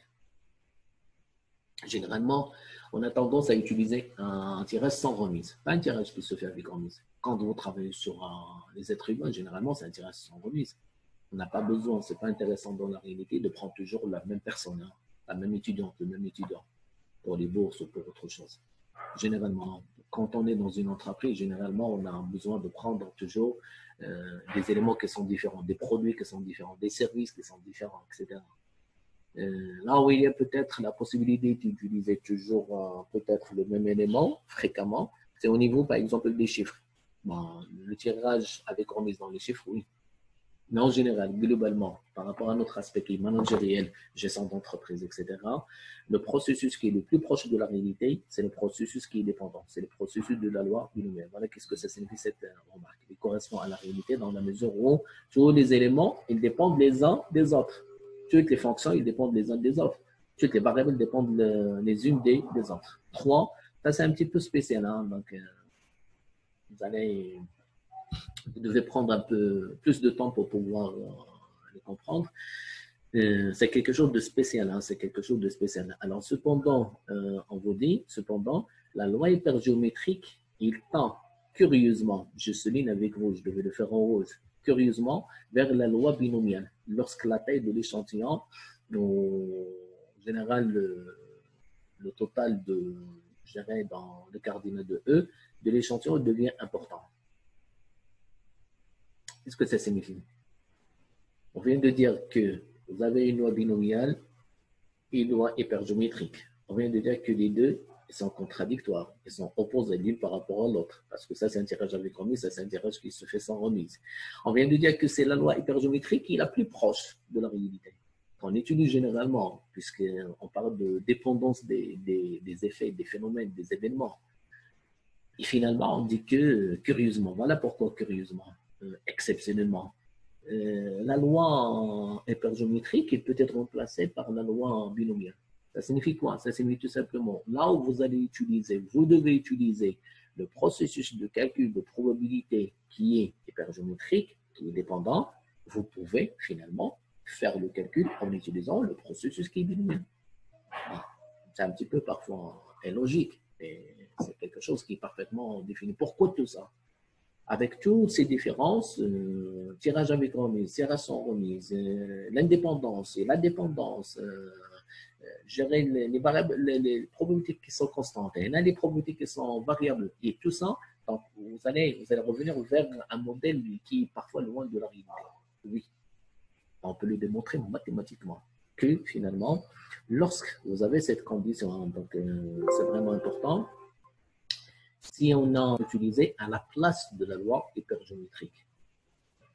Ça s'appelle, c'est spécial, hein, je viens de le dire, c'est spécial parce que c'est exceptionnel aussi, parce que on parle de ce qu'on appelle la convergence du loi vers une autre. Je n'ai convergence du loi vers une autre, ça signifie là on doit utiliser une loi, on peut utiliser une autre loi qui est différente. Donc, la loi binomiale, vous pouvez l'utiliser soit dans le cas de ces conditions qui sont normales, soit dans le cas de la condition de la loi hypergéométrique, mais avec spécifiquement cette caractéristique de la taille de l'échantillon, que je peux, par exemple, vous démontrer même mathématiquement. Donc, ça a été fait avant et on peut peut-être le faire directement. Alors, en termes de caractéristiques maintenant, donc, je vais revenir sur cette question de convergence. Alors, les caractéristiques, comme je l'ai fait sur la loi binomiale, vous avez deux principales aussi, telles que l'espérance mathématique est égale à n fois p, et vous avez la variance qui est égale toujours, alors n fois p fois q fois quelque chose. Alors, faites quand même le constat. L'espérance mathématique, il ne change pas dans le cas de la binomiale et dans le cas de l'hypergéométrique. C'est les mêmes espérances mathématiques. Dans le cas binomial, c'est n fois p, dans le cas hypergéométrique, c'est n fois p. Bien. Maintenant, la variance. La variance, c'est n fois p fois q, comme le cas de la loi binomiale, comme le cas de la variance de la loi binomiale, mais multiplié par ce taux, multiplié par ce coefficient qu'on appelle le coefficient d'exhaustivité, le taux d'exhaustivité. Vous l'avez ici. Ça, il est calculé comme grand N moins petit n sur grand N moins 1. Alors, vous allez me dire, monsieur, comment on a trouvé ça? Ben, je viens de le dire. dans le cas de la binomiale, c'est tout simplement le fait de continuer sur la démonstration mathématique. Passer par l'équation il est égal, vous voyez, donc l'espérance mathématique il est égal à l'espérance des carrés des écarts à l'espérance, remplacer les paramètres, développer le calcul, les parenthèses, etc., développer le calcul, vous allez sortir avec finalement quelque chose qui doit être égal à n fois p sur le cas de l'espérance et n fois p fois q fois grand n moins petit n sur grand n moins 1 dans le cas de la variance pour la loi qui est géométrique, comme également dans le cas de la loi en binomial, on a trouvé n fois p fois q. Donc, sauf qu'avec vous, je ne rentre pas dans ce détail mathématique, mais ça, c'est quelque chose qu'on peut vérifier. Donc, ce qui nous intéresse ici, c'est beaucoup plus le résultat. Alors, regardez quand même, on a la même espérance, mais s'il y a peut-être une sorte de différence entre les deux lois, c'est au niveau de la variance. Est-ce que vous comprenez ça? Bon. On a deux processus qui sont différents. Tirage avec remise, tirage sans remise. Indépendance, dépendance des événements, des phénomènes, des éventualités. Les probabilités constantes, les probabilités qui sont variables. Mais tout ça, finalement, à la fin, quand on fait sortir les caractéristiques, il n'y a pas de changement au niveau de l'espérance, il n'y a pas de changement au niveau de la moyenne, mais il y a des changements au niveau de la variance, tout simplement. C'est au niveau de la variance parce que la variance de la loi binomiale est égale à n fois p fois q, alors que la variance de la loi hypergéométrique, elle est égale à n fois p fois q multiplié par ce taux d'exhaustivité. Regardez ce qui va se passer. Si on va considérer, regardez, si on divise ce terme, qui est le taux d'exhaustivité, le numérateur et le dénominateur par le même grand N. Je vous laisse faire le calcul sur votre papier, vous allez calculer ça, grand N, tout ça divisé par un grand N, donc ça nous donne ici quelque chose qui doit être égal, excusez-moi, alors grand N sur grand N, ça nous donne 1, petit n sur grand N, il est ici. Grand en bas, le dénominateur, grand N sur grand N est égal aussi à 1, et 1 sur grand N. Alors, qu'est-ce qu'on va voir ici? Si grand N, il augmente indéfiniment, le petit n sur grand N, finalement, est vers la valeur de 0. Ça s'appelle le taux de sondage. Hein. Retenez bien ce terme parce que vous allez le reprendre l'année prochaine, genre en S3, quand vous allez faire l'échantillonnage et l'estimation. Le taux de sondage, parce que c'est une question de sondage. Donc finalement, le grand N moins petit n sur le grand N moins 1, qu'est-ce qu'il devient? Ben, il va converger vers la valeur de A, finalement. Donc finalement, tout simplement, excusez-moi, c'est ma petite fille. Vous voyez, donc c'est un petit peu, ça fait partie des conditions, puisqu'on travaille à la maison, donc les enfants aussi, parfois souvent ils ont besoin de nous.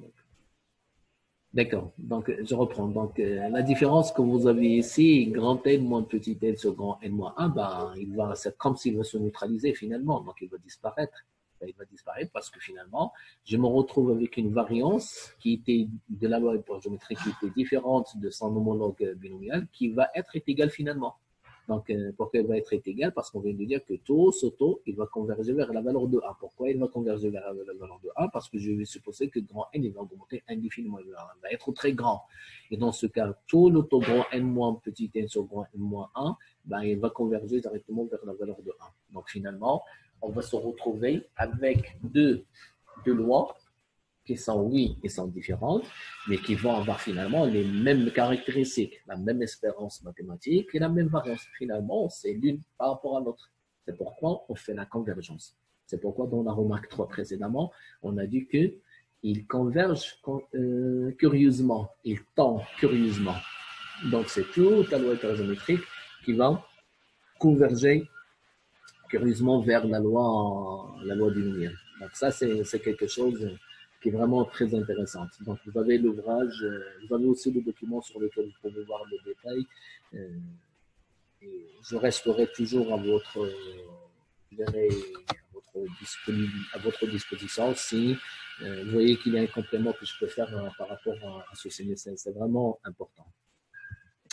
Donc, ce taux marque la différence entre la loi binomiale et la loi hypergéométrique, mais finalement, c'est quelque chose qui va se neutraliser. Donc, ces petits n sur grand n étant vers la valeur de 0, donc finalement, la variance de la loi hypergéométrique va devenir égale à la même variance pour la loi binomiale. Donc, finalement, ça, c'est la remarque 3. Donc, c'est ce que je viens de dire. Je peux le démontrer une fois qu'on a les caractéristiques. Donc, la loi hypergéométrique de caractéristiques grand n, petit n et p, ben, il converge directement, il tombe vers la loi binomiale de petit n et de p. Ça signifie tout simplement, là où on devait utiliser la première fois la loi hypergéométrique, ben, on va utiliser directement la loi binomiale, tout simplement.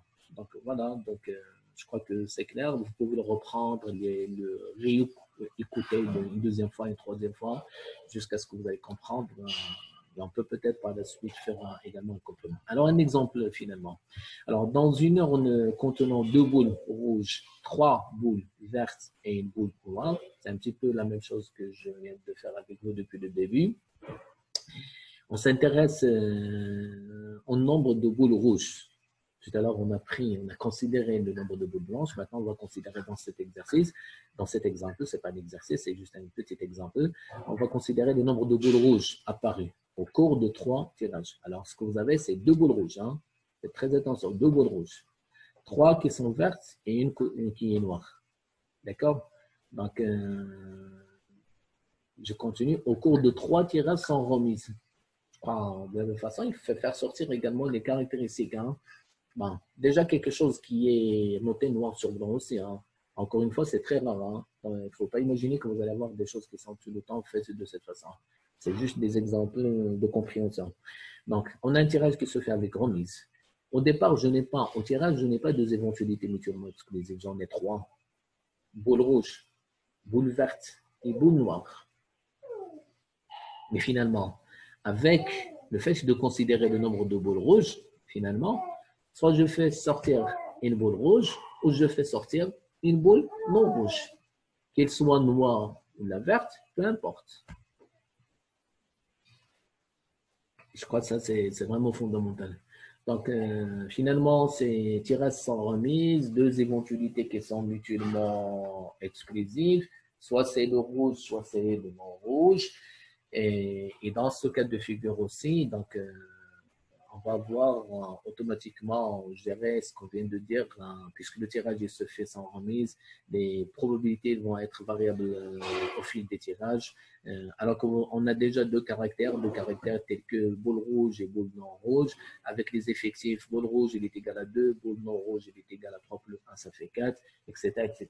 Donc, ça nous permet automatiquement d'avoir toutes les caractéristiques. Donc, les questions qui sont habituelles, c'est la variable aléatoire x, il précise sa loi de probabilité et déterminer ses principales caractéristiques. C'est encore une fois les mêmes questions que tout à l'heure, que précédemment sur l'exemple également. Je dirais les mêmes résultats finalement, mais des résultats qui sont peut-être différents en termes de résultats. Donc, résultats qui sont différents en termes de résultats, ben, ça signifie que ce ne sont pas toujours les mêmes valeurs, tout simplement. Alors, la solution. Encore une fois, je vais revenir sur les informations, sur les premières caractéristiques, sur les premières conditions. On va répondre aux questions. Alors, on a 2 éventualités qui sont mutuellement exclusives, les boules rouges et les boules non rouges. C'est très bien. Chaque éventualité, il a une probabilité qui change dans les tirages, au fil des tirages, à la suite des épreuves, telle que la probabilité initiale de boule rouge elle est égale à 2 sur 6, la première fois, donc initiale. Hein. Mais quand je vais parler de la probabilité de tirer la deuxième boule rouge, attention, la deuxième boule rouge, après avoir tiré la première boule rouge, ben, il n'est pas égal à 2 sur 6, il est égal à 1 sur 5. La probabilité de tirer une troisième boule blanche après avoir tiré 2 premières boules rouges la première fois et la deuxième fois, ben, il est égal à 0. Hein. Il est égal à 0 parce qu'on n'a pas 3 boules rouges. Hein. Donc, regardez sur le Sur l'exemple, vous avez 2 boules rouges, hein, vous n'avez pas 3. Donc là aussi, ça nous donne une idée sur les valeurs qui sont prises par la variable aléatoire. Hein. Si on considère le nombre de boules rouges, donc je peux avoir 0, comme première valeur, je peux avoir le 1, je peux avoir le 2. Et je n'ai pas de valeur de 3, je ne peux pas prendre 3 boules rouges ici, hein, parce que finalement, on n'a que 2 boules rouges. D'accord? Donc, 2 éventualités qui sont mutuellement exclusives, les probabilités sont variables et changent à la suite des tirages avec P plus Q est égal à la valeur de 1 certainement. La probabilité de P c'est 2 sur 6, mais la probabilité de non rouge, la probabilité de Q, ben, elle est égale à 4 sur 6. 2 sur 6 plus 4 sur 6, ça nous donne exactement la valeur de 1. Quand je suis sur le deuxième tirage, c'est un petit peu la même chose. La probabilité de tirer une boule, deuxième boule rouge, c'est 1 sur 5. La probabilité de tirer une deuxième boule non rouge, après avoir tiré une boule rouge la première fois, elle est égale à 4 sur 5. 1 sur 5 plus 4 sur 5, ça nous donne 1. Vous voyez, donc, si vous faites votre arbre de probabilité, vous allez toujours le retrouver. À la sortie, à la fin de chaque tirage, sans le 100, la probabilité de ça plus la probabilité de ça, les deux événements contraires, ben, il doit être égal à la valeur de 1.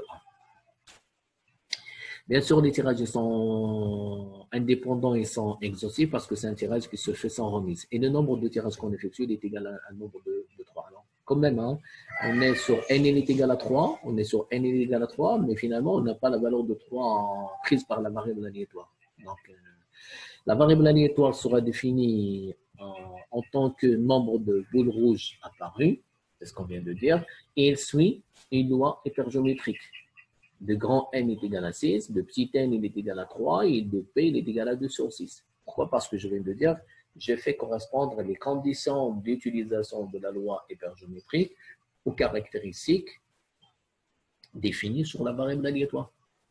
Deux éventualités, tirage sans remise, les deux caractères que j'ai, la valeur de A, la valeur de B, les effectifs correspondants, grand N1, grand N2, etc., les probabilités, et donc on fait coller l'une par rapport à l'autre. Donc ça signifie tout simplement là où il y a le choix de tirage sans remise, ben, on va utiliser directement la loi hypergéométrique. Alors, tel que le processus que vous connaissez maintenant, la probabilité que la variable aléatoire prend la valeur de K, ben, elle est égale à C de K dans grand N1, C de N-K dans grand N2. Encore une fois, K plus N-K, ça nous donne N que vous avez ici en bas.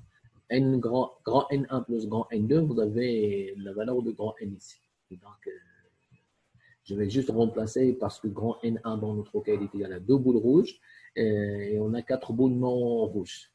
Et ça nous donne 6 boules en total. Et sur les 6, on prend 3, le K plus le N-K. Finalement, ça va nous permettre de trouver directement notre loi de probabilité, notre tableau de probabilité, avec les valeurs prises, la valeur de 0, la valeur de 1 et la valeur de 2. Ça, ce sont les valeurs qui sont prises. Je viens de dire, malgré qu'on a n est égal à 3, ben, on n'a pas la valeur de 3 qui est prise ici. Hein. Donc, des fois, on n'a pas la valeur de 0. Donc, tout dépend de la façon dont vous allez définir votre variable aléatoire. Donc, finalement, ils sont 3 valeurs. Pour les 3 valeurs, on va calculer, par exemple, pour la valeur de 0, que de x est égal à 0, c'est de 0 dans 2, c'est de 3 dans 4. Quand je prends 0 boule rouge, ben, je vais prendre 3 non-boules rouges. 3 non-boules rouges, c'est possible. C'est possible parce que j'en ai 4. Donc, ça nous donne quelque chose. Vous faites votre calcul, vous allez avoir 4 sur 20 qui est égal à 0,2. X il est égal à 1, la probabilité de tirer une boule qui est rouge, ben, c'est le fait de prendre une boule qui est rouge dans les deux et de prendre 2 autres boules non rouges. Ça, c'est le complément. C'est ce que je viens de dire, la complémentarité. J'ai pris une boule qui est rouge et 2 boules qui sont non rouges, dans un total qui est égal à 4 boules non rouges. Sur le nombre de cas possibles, donc c'est 12 sur 20, ça nous donne 0,6. Et finalement, x est égal à 2, c'est-à-dire le fait de prendre 2 boules rouges. Si je prends 2 boules rouges, ben, il me reste une troisième. Ben, une troisième, je vais la prendre dans les boules non rouges, une dans les 4. Une dans les 4, ben, ça nous donne finalement 0,2. Je ne peux pas mettre 3 dans 2 pour pouvoir parler de x est égal à 3. Je ne peux pas prendre 3 boules, 3 boules rouges dans 2. Pourquoi? Parce que j'ai un tirage qui se fait sans remise. Si jamais le tirage il se fait avec remise, oui. D'accord? Je vous laisse réfléchir à cette question. Voilà, donc finalement, quand je fais sur cette loi de probabilité, sur ce tableau, la somme 0,2 plus 0,6 plus 0,2, ça me donne la valeur de A. Donc finalement, euh, c'est un tableau qui représente les lois et les caractéristiques qu'on a toujours définies. Alors, en termes d'espérance, on va voir l'espérance, elle est égale à n fois p par définition. Donc, je n'ai pas besoin de rentrer dans le détail de calcul. Vous faites directement n fois p, c'est 3 fois 2 sur 6, ça nous donne la valeur de 1. Et la variance n fois p fois q, elle était fois grand n moins petit n, grand n moins 1, ça nous donne quelque chose qui doit être égal à une valeur, je pense, de voilà, 6 sur 15.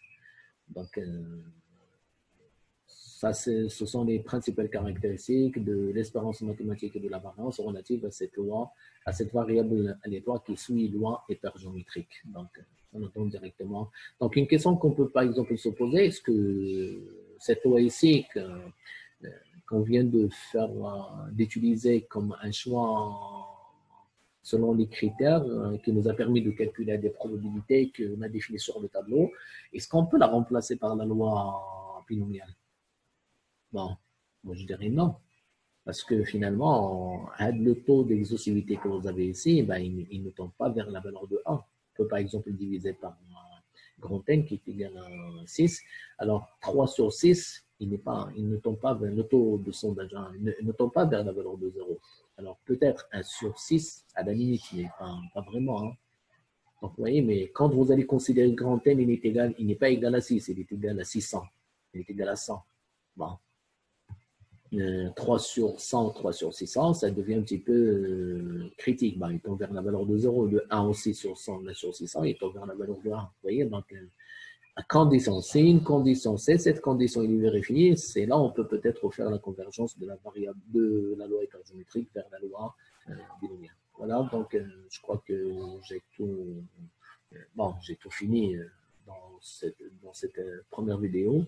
Notamment sur le cas de la loi binomiale et le cas de la loi hypergéométrique. Donc, je reviendrai avec vous aussi sur les autres lois, telles que la loi de Poisson et la loi normale, et finalement la loi normale sont très réduites. Donc, j'espère que vous allez tout reprendre par la suite pour pouvoir revoir toutes les particularités qui sont définies déjà dans ce chapitre. Voilà, à très bientôt. Inch'Allah, salam alaikum.